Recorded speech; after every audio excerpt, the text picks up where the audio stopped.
your nafs and all that. And the second question is like, it's like hard to put in words. Okay, let me answer the first question first.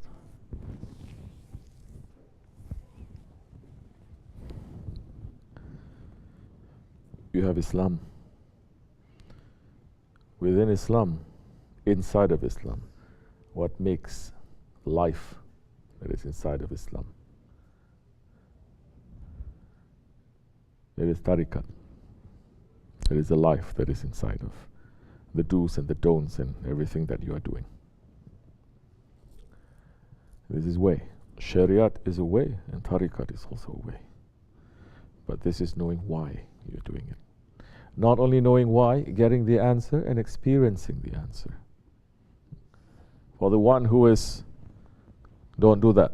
Don't like that. So young, you don't do that. All right? Just, if you have, go outside. You're going to blow your nose. That's all. You're not going to like that. No need. You have to say, because from young they have to learn. Maybe he doesn't know. Definitely he doesn't know. Maybe he's picking up from here and there. He thinks it's okay. This is just an example of how people are. But there is a way that the prophets and the awliya Allah, they're teaching us. Now, which way do we want to go? Which way are we going to go? The people are not knowing. Did they always not know? No, that's not true. They've always known.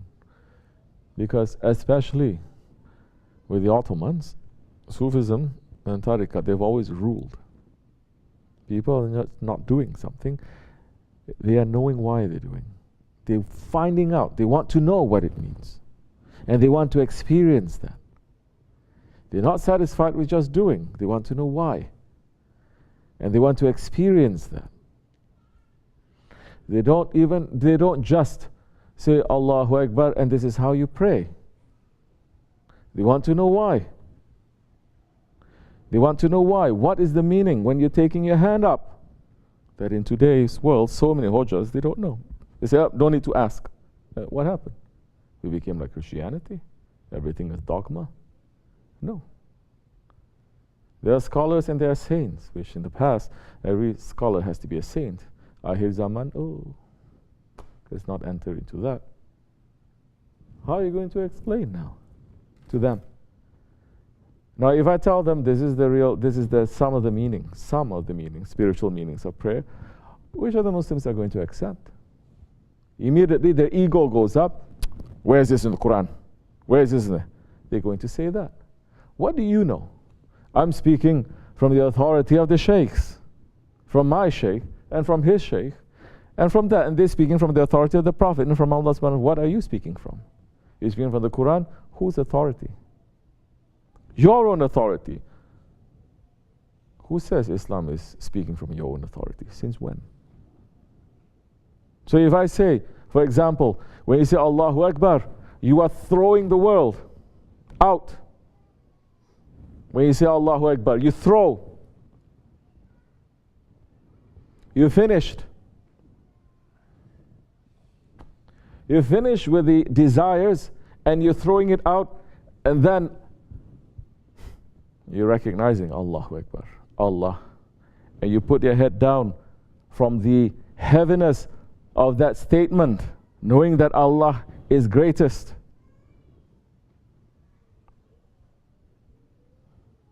How are they going to explain that? How are you going to explain when you say that, when you throw, you say Allahu Akbar, you are at the maqam of Hazrat Ismail alayhi salam. You have already cut yourself. And inside, you are at the maqam of Hazrat Ibrahim alayhi salam. And when you say Bismillahir Rahmanir Rahim, you've already made that sacrifice when you're making the namaz.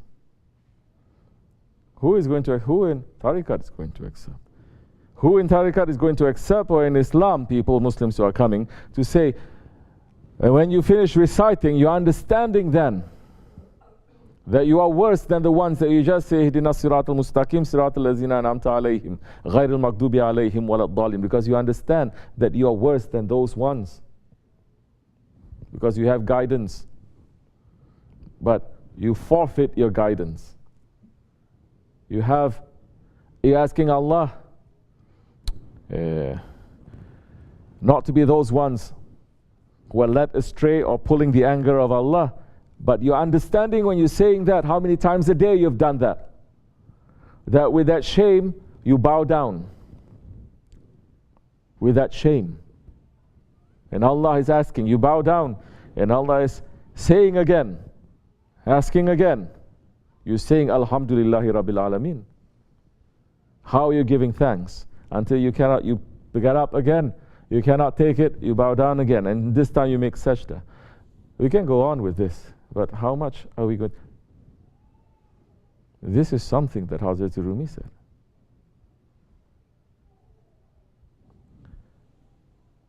So in the past, people, they want to know. Yeah, murids are not even asking.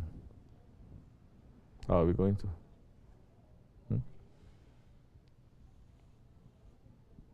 You may speak, something may open up. You understand? Because they were searching. Which Muslim today is searching? They are searching. So, not understanding the ego.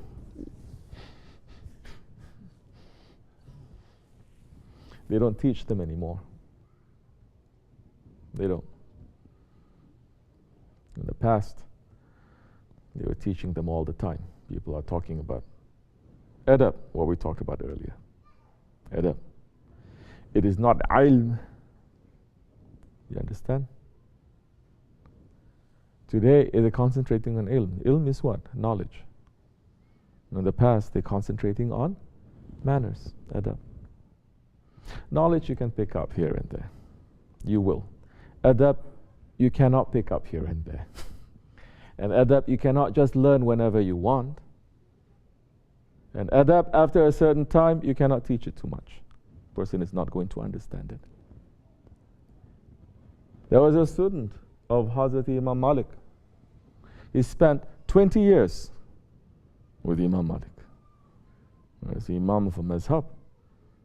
The Imam of a Mazhab that he was taking the teachings of the Prophet ﷺ, that is coming from the people who are practicing it in Medina. Very tight, very strong. Very close, very pure in that way to the Sahabi Kiram. Certain things of the Maliki Mazhab, you cannot spread it. It cannot be carried by people, east and west, north and south. He said, 20 years I was studying with Imam Malik. He said, 18 years I was taking knowledge from him. 2 years I spent studying him and his manners.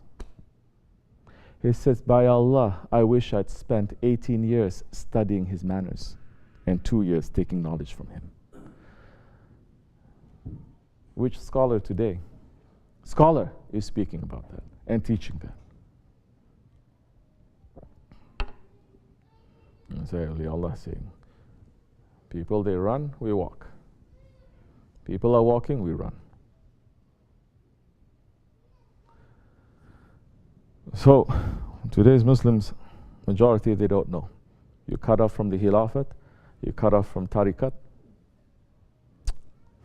Before Tariqat was ruling as an empire, you understand how important the Ottomans were? They were making Sufism to be something imperial. That they were saying anyone who has Wahhabi kind of idea, they finish them off. That's why they never have ISIS, MISIS, this never had that. They finish them off. You're disrespecting Prophet ﷺ, get out. Get out from this world. You are disrespecting Sahabe Kiram by calling yourselves lovers of the Prophet and lovers of the Ahlul Bayt, get out. You understand? Because Sufism was ruling. That's why they had to finish the Khilafat. So Sufism is not ruling. We have Islam that is private Islam. individual Islam. Not even nations are practicing Islam. That's why you see the leaders, they're not practicing Islam.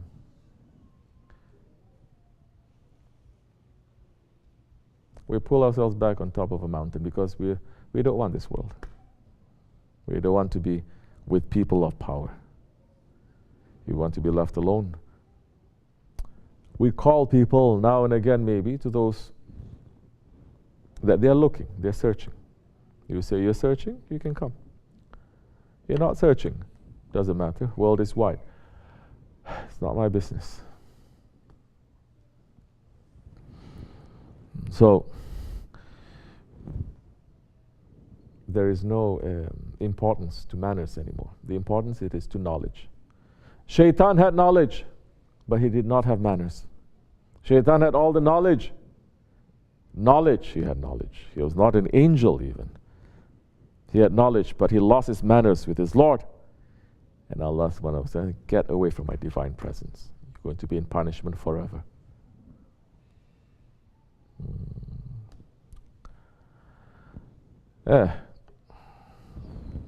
What we can do?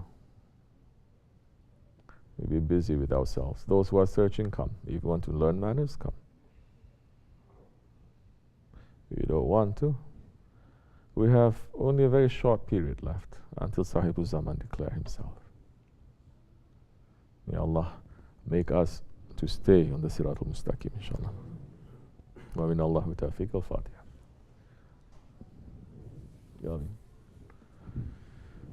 Oh, any other questions? Bismillah.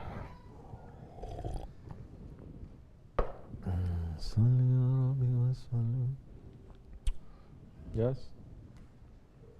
Some question here before? You finish. Inshallah, we'll see you tomorrow for Jummah. Let's see who is listening to tonight. Al-Fatiha. Amen. Assalamu alaikum.